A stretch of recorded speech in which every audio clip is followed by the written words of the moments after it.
I used to be extremely insecure. I was insecure about my looks, my height, my personality, just about everything that you can imagine. And as a result, I had really low self-confidence and self-esteem.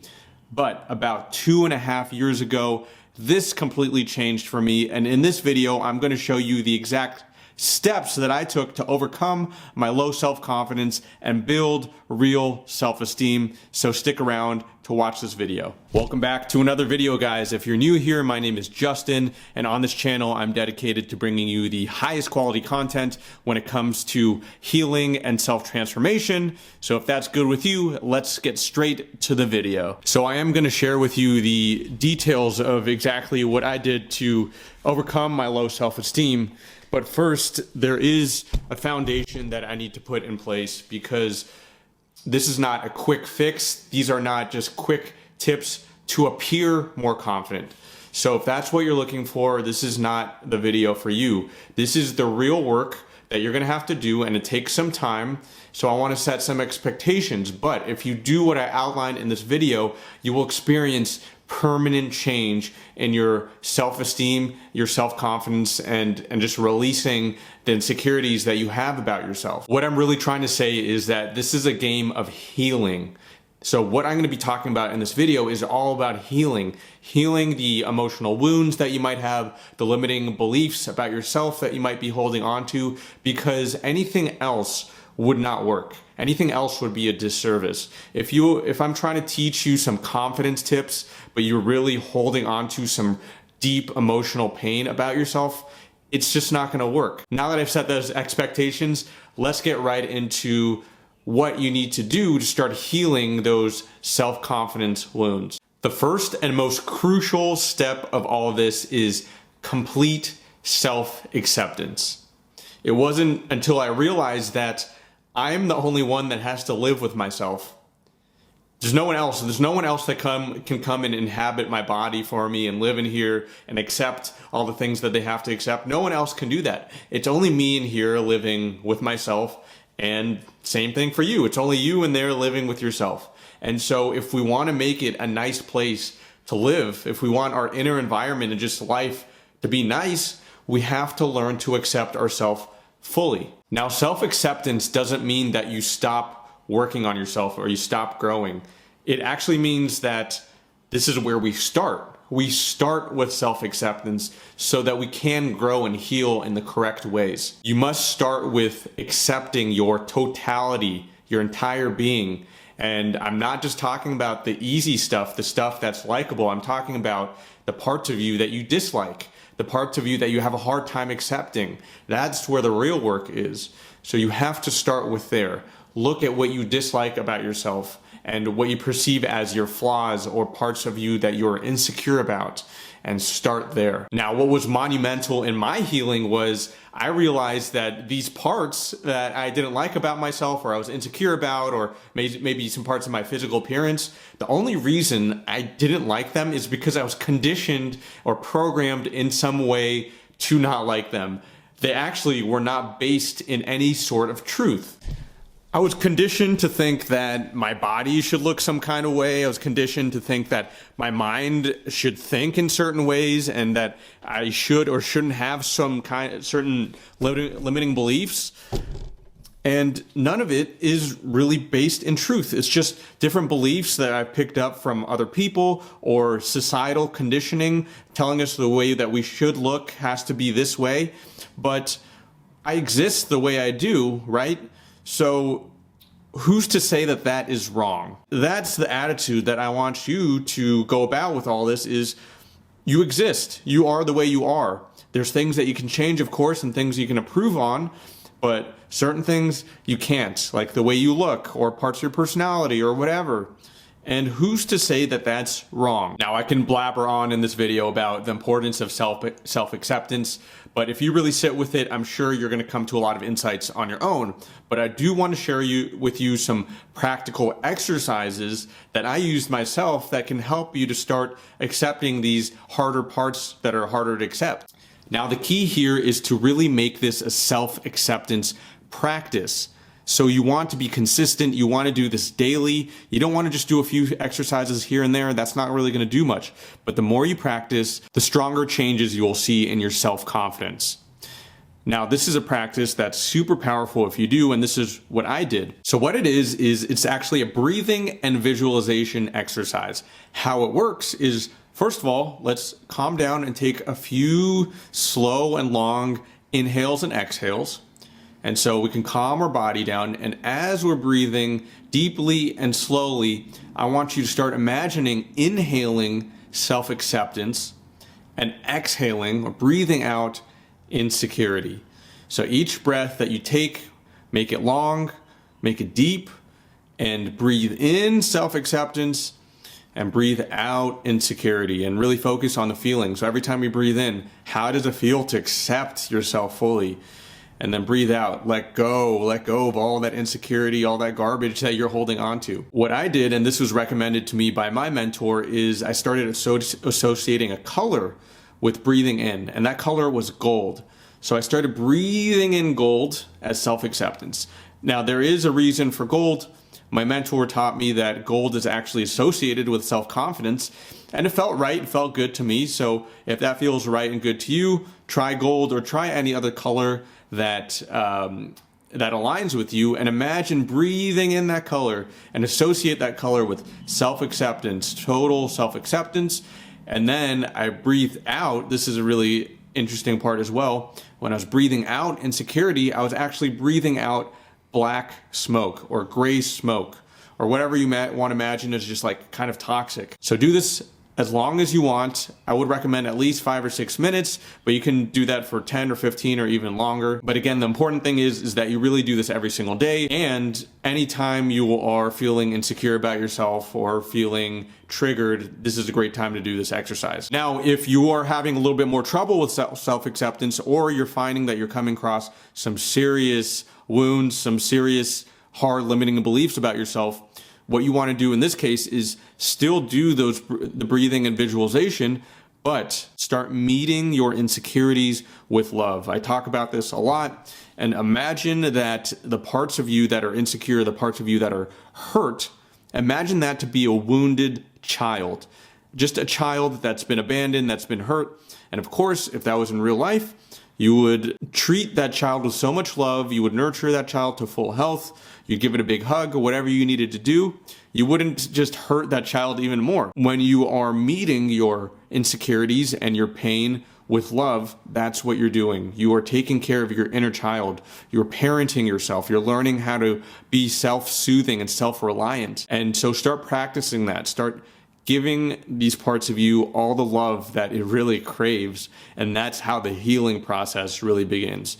So try those 2 exercises with your self-acceptance journey. And with that said, let's get into the second step that I have for you. If you're liking this video so far, please just take 2 seconds to support me by liking this video and hitting the subscribe button. And let's get on to step number 2. So now that we're learning how to accept ourselves fully, the next step is to elevate our self-worth. Now, I'm not sure if you can relate, but I used to put everyone I met on a pedestal. I used to think everyone was better than me, and especially if they were just someone who was just super charming or super good looking or whatever, I was just comparing myself and putting them up on this pedestal, and I was down here. Now, what we want to do with our self-worth is elevate ourselves and bring these people down here as well. But we don't want to make it an uneven playing field. We don't want to put ourselves above anyone else. That's where we start getting into arrogance and being cocky. But we just want to bring everyone else down and bring ourselves up so we're all on a level playing field.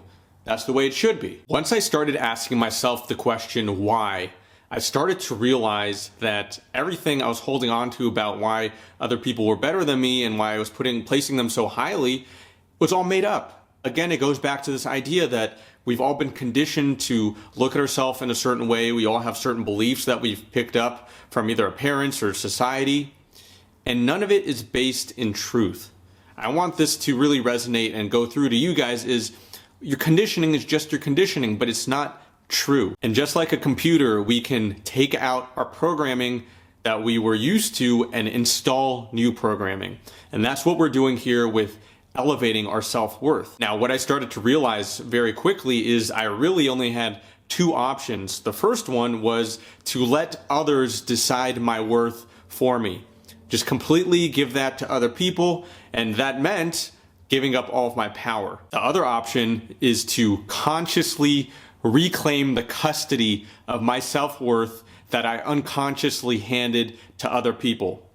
This is synonymous with becoming a sovereign being. Everyone has this choice, every single person. It's just a matter of realizing that you yourself right there, you also have this choice. And there's no in between. There's no only let me hand out some of my self-worth to others and hold on to some of it for myself. It's either one or the other. So it starts with the decision to be a sovereign being. The decision that I'm going to take total and full responsibility of my self-worth. And it's only when we've made that decision that we can start working on elevating our self-worth, bringing people down here and bringing ourselves up here. Now, I'm assuming if you're still watching this video, you're making the decision to take full responsibility.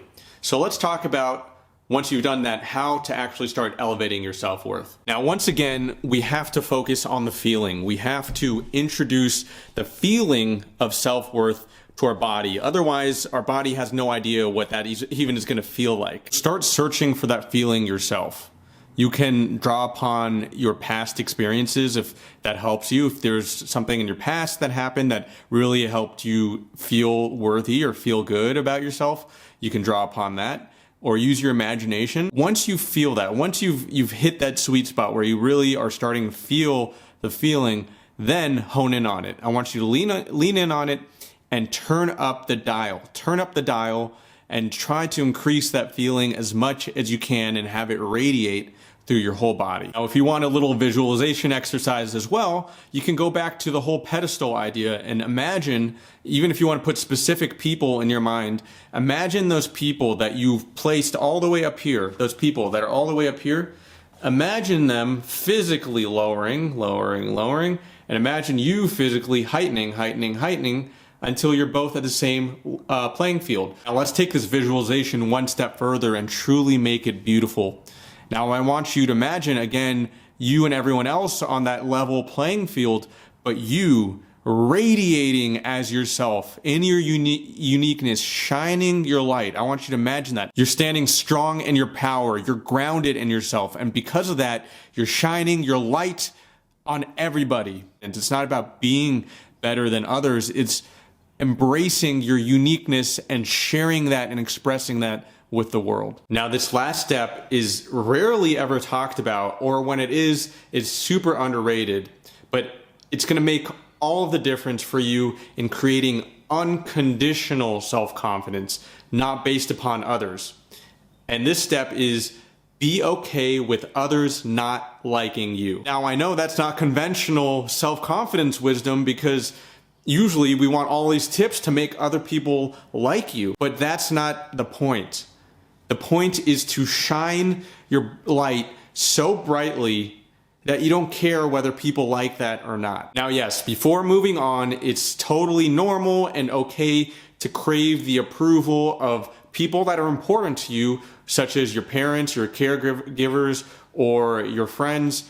That's totally okay and that's totally normal, and I'm not talking about that. But it's a completely other thing for your self-esteem to constantly be wavering based on the feedback that you're getting from the world or every single person that you meet, which was how I was living my life. Now, the key to being okay with other people not liking you is this concept. We are all a product of our past conditioning, our emotional wounds and trauma, and our consequent belief systems. And unless you are consciously taking responsibility for your healing, most people are just out there living out their conditioning. Most people, and this was me included before my healing journey, are just unconsciously reacting to the world and judging others based on their own trauma that they're holding on to. Understanding this notion will help you to not take things so personally, because it always goes back to that old saying that hurt people hurt people. So people who are really hurting inside, who probably have low self-confidence themselves or some deep trauma, those are the people that lash out at others and want to purposely hurt others. If you were totally full and secure inside and you loved yourself, you would never imagine hurting other people for your benefit. Now, this isn't to say that you become a doormat or you start becoming a victim and you don't stand up for yourself or defend yourself. I'm not saying that at all. You still do what you need to do, but you can at the same time find a little bit of compassion for this person who's intentionally trying to hurt you while not allowing what they do to have any impact on the way you feel about yourself. That is the difference. That is the key. Now, on top of understanding that concept, we also have to understand the difference between changing who we are so everyone will like us and being authentically yourself and knowing that not everyone will like that. Now, it's the combination of these three things: self-acceptance, elevating your self-worth, and also being okay with people not liking you, that's going to allow you to build real, authentic, unconditional self-confidence. When you start doing the work to fully accept yourself and stand in your true power and shine your light, you're not only fulfilling your obligation to yourself, but you're giving other people permission to do the same as well. And that is the true beauty of this work. I hope this video brought you tons of value. Thank you so much for watching. And if you like this video, look out for this next video that's coming up over here. I'm sure you're gonna like it, especially if you are on your personal growth and healing journey just like me. I'll see you in the next one.